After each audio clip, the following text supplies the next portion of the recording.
መቼም የቴዲ አፍሮን ዘፈን በአንድ ቀን ምን ያህል ሰው እንደተቀባበለው አይተናል። እስቲኛ ደግሞ ቁርአንን ከሚቀባበሉት ሼር ከሚያደርጉት አላህ እንዲያደርገን ይሄን ቪዲዮ ሼር እናድርግ።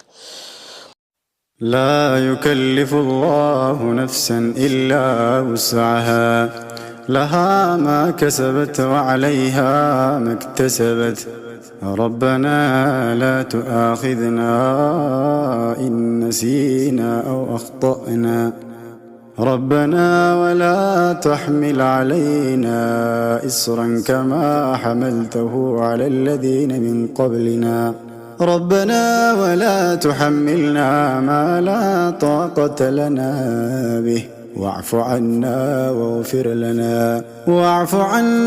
واغفر لنا وارحمنا أنت مولانا فانصرنا على القوم الكافرين.